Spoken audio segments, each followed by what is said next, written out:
Alright, this is Chat UTD, a bit of a mixed bag today because I didn't have a chance to react to the win on Thursday night, so I'm going to quickly do that and then go to the reaction to another defeat this afternoon against West Ham at Old Trafford. It's difficult to think too much about Thursday when we've just been brought back down to earth with a bump with the result against West Ham, but I'll try, because it was a great night and I don't want to lose sight of that. That last 20 minutes was like old times at United. There was high octane, fast paced, off the cuff, instinctive, cohesive, fluid, aggressive football that was a joy to watch. The crowd were fantastic. They were pressing high up the pitch. We were winning the ball back high up the pitch. We scored some brilliant goals. I've said before, for me, United's a concept, and it will mean something different to you than it will mean to me. But that is what Man United should be like as often as possible. I know you're not going to get that all the time. And I think because we've been so starved of anything like that, really, for so long, I don't mind saying I felt quite emotional towards the end of the game. It was a special night. Big night for Mason Mount, who, after his first goal, looked like the weight of the world had been lifted off his shoulders. He looked 3 yards faster. Symbolic of the team, really. He was darting around everywhere. He was aggressive. He was backing himself physically, which he doesn't normally do. He's normally quite tentative. I wonder if it's because of those injuries he's had. That move where Ahmad, beautiful bit of skill in the midfield, he passes it to Mount. Mount flicks it out to Amas. It didn't end up coming to anything. Beautiful, scintillating football, which is what I grew up on. So good to watch. Ahmad is just a class act. He's a natural. He's an absolute natural.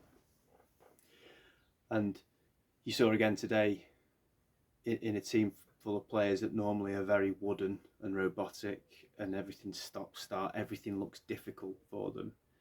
He makes the game look easy. And so he and Mount were the impactful ones on Thursday night, and it was a great night, and we're there in the final, which I'll come back to a little bit later. But today we come back down to earth with a bump, don't we? And it goes back to slow, tedious, and I repeat, they make everything look hard work. And I'm not talking about the complex side of the game. I'm talking about they make playing football look really, really difficult, and they're paid a lot of money to do it. They rallied a bit towards the end. To be honest, they had a bit of a go in that last 15 minutes, but couldn't find a breakthrough. But it's been so poor in the league. I mean, just to sort of wheel some stats out for you, we've lost 17 league games. We're 16th in the table. Only the bottom three and Everton have scored less goals. Only the bottom three and Everton have won fewer games. And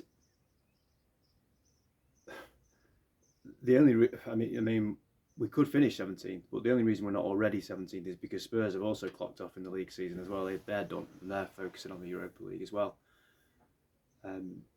Otherwise, we could be fourth from bottom, and as I said, by the end of the season we might be. I don't think we'll pick up another point this season, but then again, I don't think Spurs will either. So 16th in the Premier League, and we're getting beaten by poor teams. Teams are coming to Old Trafford that have had poor seasons themselves. You look at Wolves a few weeks ago, come to Old Trafford, win, go above us. They've stayed above us. West Ham come to Old Trafford today, win, go above us. Will probably stay above us. You get beat at home by good teams, you say fair enough, but it's just a matter of course. Teams just come to Old Trafford. It's a comfortable day for them.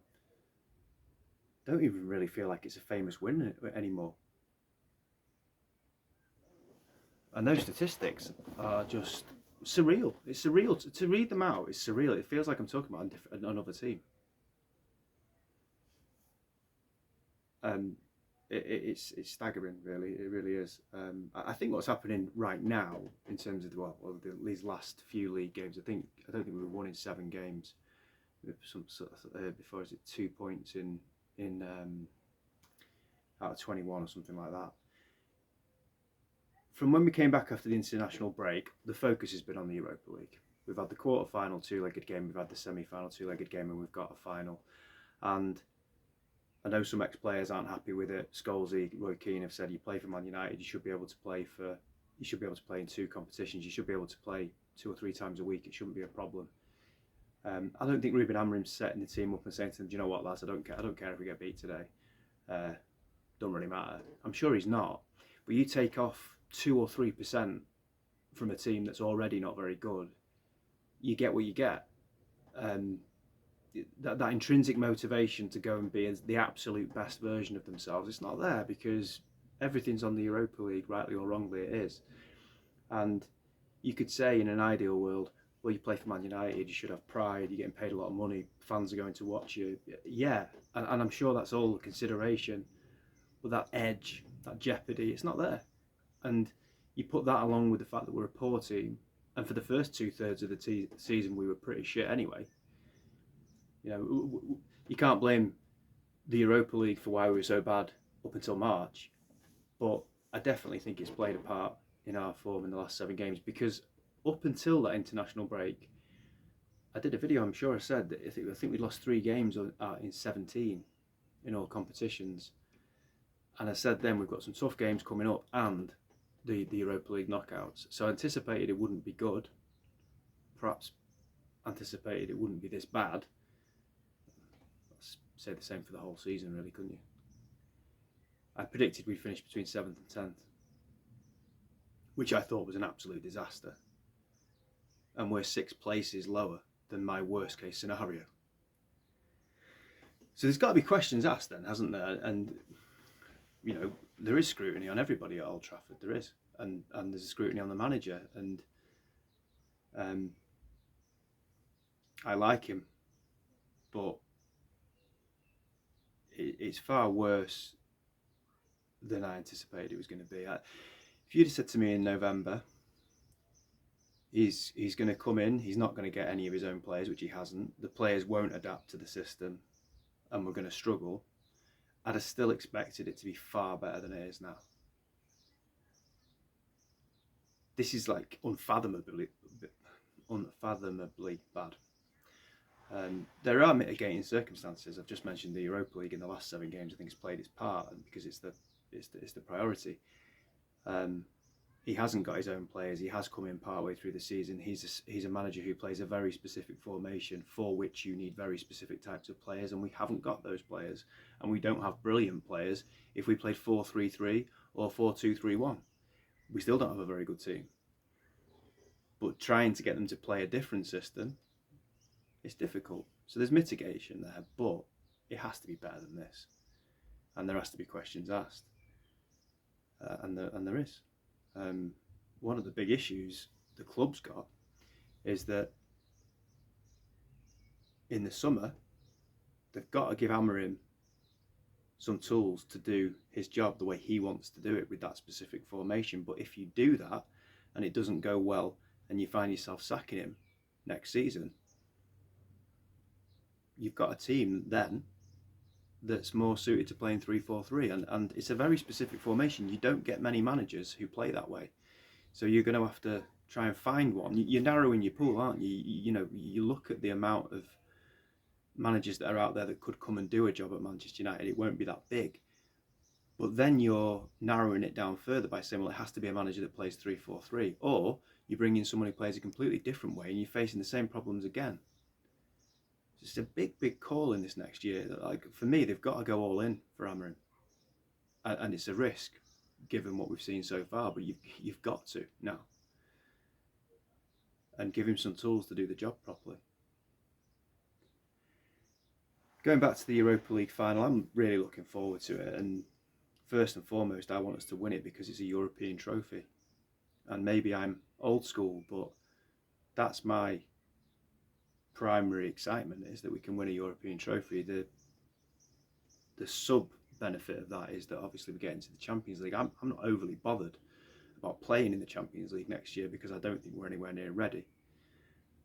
We could finish 16th or 17th in the Premier League, even if you spend relatively significantly. You're not going to be ready to play in the Champions League. It could get quite hairy next year in the Champions League.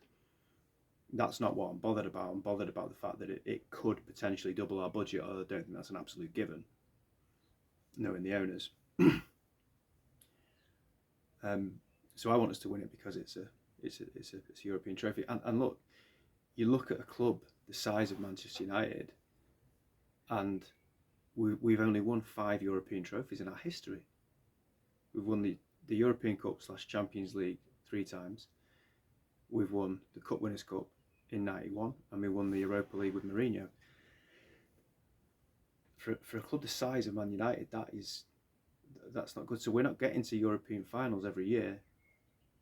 This is not nothing to get to a European final. I think we've reached 10 in our history, which again for a club the size of United is not particularly good. So I want us to win it because it's a European trophy, but we can't ignore the sub benefit, as I said, of potentially doubling our budget. Be interesting to see if they do double the budget if we get in the Champions League. Or do they line their own pockets or use it for other things? I don't know. I don't trust them, the owners of this club. But we've got to go into it as favourites. Look, as much as I said, we've not reached as many finals as we'd like to in Europe. United are gargantuan compared to Tottenham Hotspur, and there's a sense of, particularly amongst our fans, this is where we belong on big occasions, with big events and climaxes to the season where we get the chance to win trophies. It's what United's about, and there's still some of that about United. As much as a lot has been lost, there's still something of that there. There is still that little bit of us which is like, it's Man United though, and I think we've got to be favourites going into that game. Tottenham have beaten us 3 times this season, and I'm kind of glad, because the law of averages tells you that the same team is going to beat you 4 times in a season, in particular when that team's shit. I know we are as well, but they're shit. If you look at omens though, Ange apparently always wins something in his second season. I don't care about that. I think we're big favourites, and I think we'll win. I think we will win it, and I think then you get at least a conversation about doubling your budget. It certainly can't happen if we don't win the Europa League and get into the Champions League.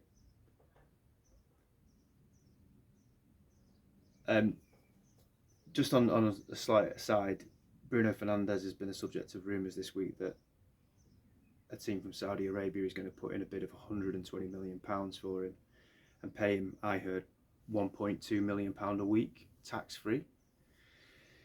Looking at it from the player's perspective, I love Bruno, and I think he loves United, and I don't think he strikes me as a typical modern day football player that I don't really identify with. However, £1.2 million a week tax free at 31 years of age, as he's going to be in September, is not to be sniffed at. That's generational wealth. That's like wealth for his family, and then their family, and then their family, and then their family. This is monopoly money, and it's a special type of character that doesn't have his head turned for that.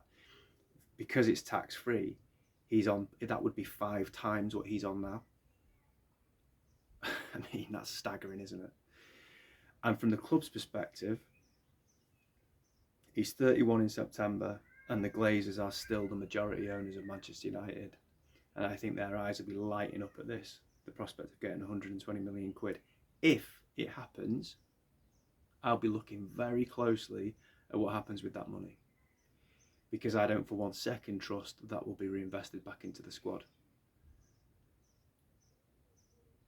And I hope, and I think I mentioned it in the last video about the independent regulator that's going to be coming into to play soon in football, in English football. That independent regulator needs some proper power to be able to exercise, rather than just be a box ticking thing, because you've got to look at things like, if you win the Europa League and there's a windfall, that goes back into squad development. If you receive £120 million for a player, that goes back into squad development. You know, things like that have to be looked at. And with the owners we've got, I don't trust them as far as I could throw them. So that's something to keep your eye on, I think. I wouldn't be surprised if it happens. the season's limping to an end in the league. It's done and dusted. It's horrible. I never thought in my worst nightmares that Manchester United would be 16th to 17th, 16th with 2 games to go in the Premier League season. But I think because it's a bit, I said it before, I think it's surreal because we're not going to get relegated, so you haven't got that tangible devastation or that tangible shock of like, oh my God, we've been relegated. Fuck. We haven't got that. We're not going to have that. Because we've not got that, some of the statistics I wheeled out before, you could almost gloss over them a bit and say, yeah, but we might win the Europa League, we're going to be in the Champions League next year, and everyone's going to be boiling piss because of that, and like, we've got away with one. But those statistics, even though we're not going to get relegated, are absolutely horrific. I can't articulate how bad that is. The worst Man United team in modern history, and it comes back to the owners, and it's at least 10 years coming home to roost of poor ownership. And the last 18 months, Ineos have been in charge, and they've overseen the team finish. You can't say too much about them finishing 8th because that wasn't really on their watch, but the decisions they've made have had a big impact for where we are now. Kept Ten Hag after the cup final, which he shouldn't have done. Gave him money to spend on more of the players he wanted. Shouldn't have done. Realised he made a mistake and sacked him. Brought someone in with a very specialist way of playing, then didn't back him when perhaps it would have been better to get a firefighter in. So, it all comes from the top. And you can't be asking questions. They're supposed to have come in to improve things. And that's not to mention all the stuff they've done in terms of ripping the soul out of the club and going against the values and everything that I've mentioned before. But just to cut through all that and say, well, football's about what happens on the pitch. Okay, then, well, let's look at that then. We're 16th in the Premier League.